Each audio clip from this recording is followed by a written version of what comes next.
We just got a Silver Spring scooter rack, which is a carrier for the back of the car. I'll show you as we install it.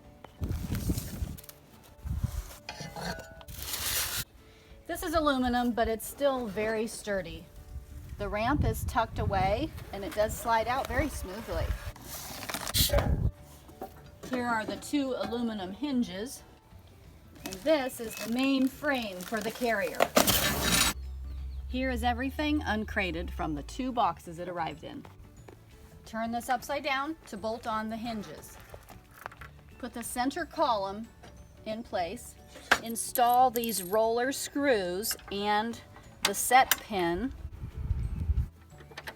If it won't push in all the way, it's probably because you need to move this slider bar out of the way. Snug it up.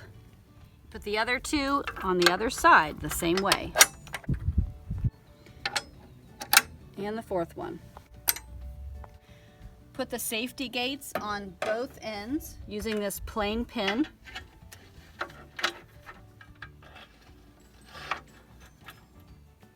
Tighten it in place.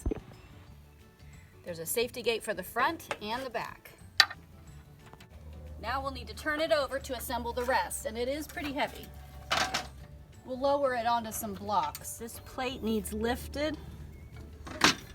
We're just putting a wedge under it temporarily. Remove this lower hardware. Put on the tilt handle and replace that hardware.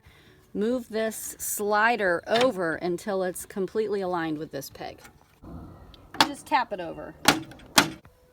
This bolt is going into this hole, but it's going to be spring tensioned, and that is a trick to get on. So the spring goes on first, then the washer, and then you'll have to push until you catch the threads in there. Definitely have to press on this to get it in that hole. Tighten this with a 13mm wrench, and this gets threaded a 1/2 inch back. It's time to put the cover plate on, but before we do, these two bolts go in and the jam nuts need to be started on the back first. These will be tightened up once everything's in place. Spin the bolt in place. Use the Allen wrench to tighten it until it's snug. Now tighten these jam nuts. 14mm wrench, snug up the jam nuts. And the one on this other side. Spin the folding handle onto the lower bolt. Spin it up until it hits the lock nut. This handle does need to be parallel with the bottom of this plate, and so this jam nut on the inside may need tightened or loosened to allow that to happen. Now that the handle is parallel, we can snug up the nut. Now everything is snugged up in the proper orientation. Install these spring handles onto the safety gate. Remove the bottom nut. Lower the gate and install it on this side. The wrench on both sides, snug it up. When you pull the spring handle back, the bolt should be flush with the nut, so there's enough clearance when you lift it. The pins will snap in place, but you may have to wiggle this gate a little. We'll install these handles on the other side. The hitch riser can be facing up or in the down position, depending on the height you need off the ground and your type of vehicle. We're mounting ours this way. Install the washer and the nut onto the bolts. Tighten everything up.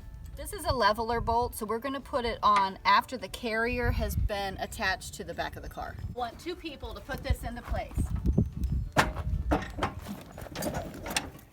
Lift it to get the pin in. A little tricky getting that pin in there. You have to have the platform lifted as high as possible in order to have any hope of getting this pin in there. And the cotter pin. See, it's not level, so now we'll install this leveling bolt. Spin this bolt until the platform is level. Now that the platform is level, we'll tighten up this lock nut. Tighten it up. Now that everything is leveled, this is the anti-tilt bracket, and this will need installed before we actually travel anywhere. The anti-tilt bracket, and this adds extra strength and support right where the carrier inserts into the hitch. Remove the carrier and install this. Tighten all 4 bolts by hand until they're snug. Snug them each up with a wrench. Now we'll move the car so we can load the mobility scooter. In order to get this tilt lever to work, we had to put grease on all these mechanisms around here. Without the grease, we could barely move this. These bolts have been tightened too much. You will not be able to tilt this bed downward because the bolt actually might dig into the side frame. So be sure that when you're tightening these bolts, you're not going beyond the back plate. So we're backing these bolts out so they don't tighten against the tilt bed. We ended up adding a couple washers behind this bolt because the back of the bolt, when we tightened it, was digging into the tilt bed and we couldn't tilt it down. Tighten these bolts only as tight as what keeps this from rattling and does not dig into the bed. We can tighten the lock nuts.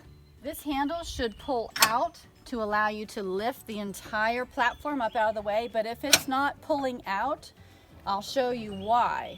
If this leveling bolt has been tightened too tightly, it will dig into the bottom of this bar, which is actually supposed to move backward in order to allow the platform to hinge up. I'll show you how this works now. You can bring the ramp down on either side of the platform. We want to lower this side, so we'll move this lever in the direction that we're lowering. Now extend the platform and then lower it. Bring the scooter up.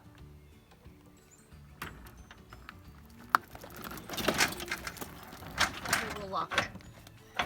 Slide the ramp back in and replace the gate. But we can't because our mobility scooter is a little bit too big. We were able to get the gate closed by lifting the entire unit up past the wheelie bars, but it did make it more difficult.